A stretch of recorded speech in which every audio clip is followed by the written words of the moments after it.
یہودی وہ بدبخت قوم ہے کہ جن کو اللہ نے بے انتہا نعمتوں سے نواز رکھا تھا، لیکن اس کے باوجود اس قوم نے اللہ کی نافرمانی کی۔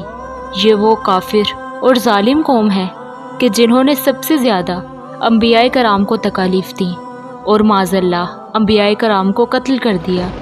یہ قوم شروع سے ہی فسادی، سرکش اور نافرمان قوم ہے، اور بدبختی ہی ان کا مقدر ہے۔ تو دوستو، آج کی اس ویڈیو میں ہم آپ کو بتائیں گے کہ یہودی کون ہے اور ان کی نسل کہاں سے چلی، اور انہوں نے تاریخ میں کون کون سے انبیاء کرام پر ظلم و ستم کیے۔ یہ قوم کون سے انبیاء کرام کو مانتی ہے اور کن انبیاء کرام کا انکار کرتی ہے۔ یہ لوگ اللہ کے بارے میں کیا عقیدہ رکھتے ہیں اور ان کے باطل حقائق کیا ہیں۔ یہ لوگ حضرت جبرائیل علیہ السلام کو اپنا دشمن کیوں مانتے ہیں، اور ہمارے آخری نبی حضرت محمد مصطفیٰ صلی اللہ علیہ وآلہ وسلم کو نبی کیوں نہیں مانتے۔ ان تمام تر سوالات کے جوابات اس ویڈیو میں آپ جانیں گے۔ یہودی وہ قوم ہے کہ جو تاریخ کی سب سے بگڑی ہوئی اور نافرمان قوم ہے۔ ان کی ہدایت کے لیے پروردگار عالم نے سب سے زیادہ پیغمبروں کو مبعوث فرمایا۔ اس قوم کی ہدایت کے لیے اللہ رب العزت نے اس قوم کو ہر طرح کی نعمتوں سے نوازا تھا۔ اس قوم نے اللہ سے جو مانگا، پروردگار عالم نے ان کو وہی عطا کیا۔ یہی وہ قوم تھی کہ جن کے لیے اللہ رب العزت نے آسمان سے من و سلوہ اتارا، لیکن اس کے باوجود یہ قوم نافرمان ہی رہی۔ اس قوم کو بنی اسرائیل بھی کہا جاتا ہے، اور بنی اسرائیل کی طرف سے سب سے زیادہ پیغمبر ہدایت کے لیے آئے۔ یہ وہ بدبخت قوم تھی کہ جو اللہ کی کتابوں میں رد و بدل کیا کرتی تھی اور اللہ کی آیات کو بیچا کرتی تھی، اور اس کے بارے میں اللہ کی نافرمانی کیا کرتی تھی۔ یہ لوگ کتاب سے بس اپنے مطلب کی بات لے لیتے اور باقی احکام الہی کو جھوٹ لکھتے اور چھوڑ دیتے۔ یہ دوسرے لوگوں کو نیک کام کرنے کا حکم دیتے اور خود ان پر عمل نہ کیا کرتے، جیسا کہ اللہ رب العزت نے قرآن پاک میں ارشاد فرمایا ہے۔ اور ان میں کچھ لوگ ایسے بھی ہیں کہ جو کتاب پڑھتے ہیں اور زبان کا الٹ پھیر ایسے کرتے ہیں کہ تم سمجھو کہ جو کچھ وہ لوگ پڑھ رہے ہیں یہ کتاب ہی کی عبارت ہے۔ یہودی قوم دنیا کی سب سے جھوٹی اور فسادی قوم ہے۔ اس قوم پر اللہ نے متعدد مرتبہ لعنت فرمائی ہے۔ یہودی قوم حضرت ابراہیم علیہ السلام کے بعد وجود میں آئی۔ یہ حضرت ابراہیم علیہ السلام کی اولاد میں سے پیدا ہوئے۔ اللہ نے حضرت ابراہیم علیہ السلام کو 2 بیٹے عطا فرمائے۔ ایک کا نام حضرت اسماعیل اور ایک کا نام حضرت اسحاق تھا۔ حضرت اسحاق علیہ السلام ان میں سے حضرت یعقوب علیہ السلام پیدا ہوئے کہ جن کو اللہ نے نبوت سے سرفراز کیا، اور حضرت یعقوب کو اسرائیل کے نام سے بھی جانا جاتا تھا۔ اسی وجہ سے حضرت یعقوب کی اولاد کو بنی اسرائیل کہا جاتا ہے۔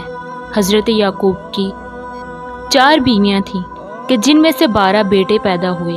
ان 12 بیٹوں میں سے سب سے چھوٹے بیٹے کا نام یوسف تھا کہ جن کو اللہ نے نبوت سے سرفراز فرمایا، اور انہی 12 بیٹوں میں سے ایک بیٹے کا نام یہودا تھا، اور اسی کی نسبت سے بنی اسرائیل کو یہودی بھی کہا جاتا ہے۔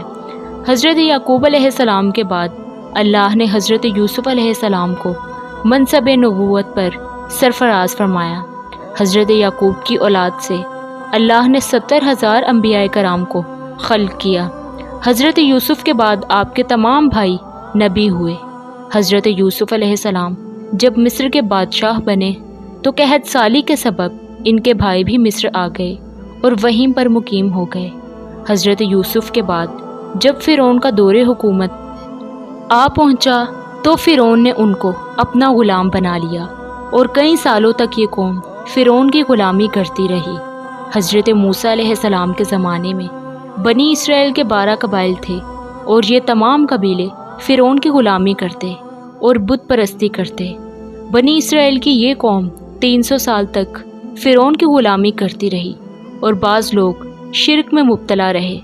پھر اس نافرمان قوم کی ہدایت کے لیے پروردگار عالم نے اپنے پیارے نبی موسیٰ کلیم اللہ کو اس سرکش قوم کی ہدایت کے لیے بھیجا۔ اگر آپ حضرت موسیٰ علیہ السلام کی پیدائش فرعون کے محل میں کیسے ہوئی جاننا چاہتے ہیں تو میری اس ویڈیو کا لنک ڈسکرپشن میں ہے، آپ ویڈیو بآسانی وہاں سے دیکھ سکتے ہیں۔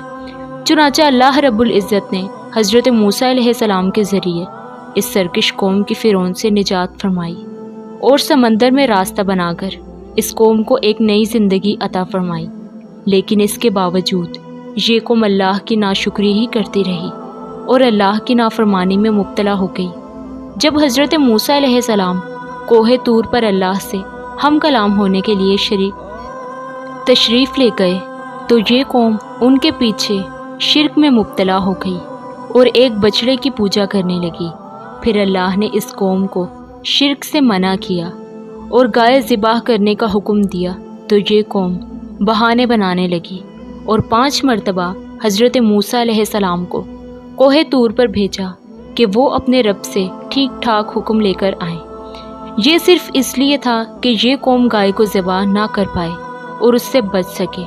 لہٰذا فرعون کے ہلاک ہونے کے بعد اور حضرت موسیٰ علیہ السلام کے کئی معجزات کو دیکھنے کے باوجود بھی یہ قوم اللہ کی ذات پر سچے دل سے ایمان نہ لا سکی۔ یہ لوگ کھلے عام کہا کرتے تھے کہ جب تک ہم اللہ کو اپنی آنکھوں سے نہ دیکھ لیں بس ہم اس پر ایمان نہ لائیں گے۔ اس قوم کے لیے ہی پروردگار عالم نے آسمان سے من و سلوہ اتارا اور انہی کے لیے 12 چشمے جاری کیے تاکہ یہ قوم پانی کے لیے آپس میں جھگڑا فساد نہ کر سکے۔ لیکن اس سرکش قوم اور نافرمان قوم پر اتنی نعمتوں کے باوجود بھی کوئی اثر نہ ہو سکا اور اسی طرح سے ہر معجزے اور نعمت کو جھٹلاتی رہی۔ اسی قوم کی نافرمانی ہی کی وجہ سے آسمانوں سے آنے والا کھانا بند ہو گیا اور زمین سے پیداوار اور اگنا شروع ہو گئی۔ اس کے بعد جب حضرت موسیٰ علیہ السلام نے یہودیوں کو یعنی بنی اسرائیل قوم کو فلسطین کے حکمرانوں کے خلاف جنگ کرنے کا حکم کیا تو اس قوم نے انکار کر دیا، یہ کہتے ہوئے کہ تم اور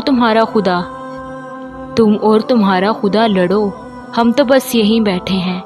اسی طرح اس قوم کو اپنی نعمتوں سے نوازتا رہا، لیکن یہ نافرمان قوم بار بار راہ ہدایت سے بھٹکتی جاتی اور شرک کرتی اور پیغمبروں کو جھٹلاتی اور ان پر ظلم کرتی۔ اسی قوم نے تمام رسولوں کی نافرمانی کی اور ان پر ظلم کیے اور معاذ اللہ انبیاء کرام کو قتل بھی کر دیا۔ اس قوم نے حضرت زکریا علیہ السلام کو قتل کروایا اور حضرت یحییٰ علیہ السلام کو بھی قتل کروا دیا۔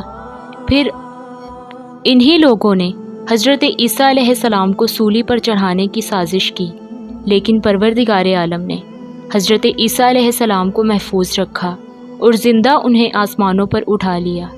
یہ قوم اللہ کی بعض پیغمبروں کو مانتی ہے اور بعض کا انکار کرتی۔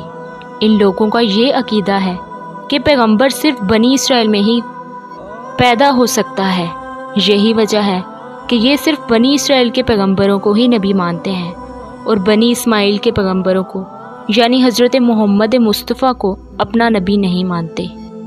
لہٰذا یہودی حضرت جبرائیل علیہ السلام کو اپنا سب سے بڑا دشمن سمجھتے ہیں، کیونکہ حضرت جبرائیل یہودیوں کی تمام ناپاک سازشوں کو پہلے سے ہی انبیاء کرام کو بتا دیا کرتے تھے، اور ان لوگوں کے مطابق حضرت جبرائیل نے آخری نبوت کے لیے ایک غلط ہستی کا انتخاب کیا ہے، کیونکہ ان لوگوں کے عقیدے کے مطابق آخری نبی بھی بنی اسرائیل میں ہی پیدا ہو سکتا ہے۔ لہٰذا اسی وجہ سے وہ ہمارے نبی حضرت محمد مصطفیٰ صلی اللہ علیہ وآلہ وسلم کو نبی نہیں مانتے، کیونکہ آپ بنی اسماعیل میں سے ہیں۔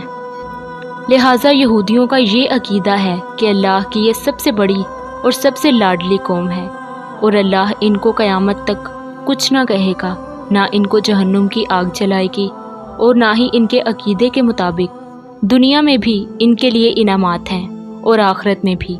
لہٰذا یہ دنیا میں جو کچھ کرتے ہیں آخرت سے کوئی سوال جواب انہیں نہیں پوچھا جائے گا۔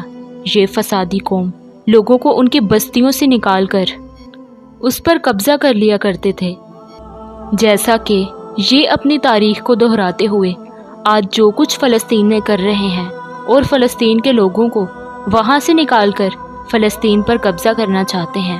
اسی قوم نے سرور کونین پر جادو کروا دیا تھا۔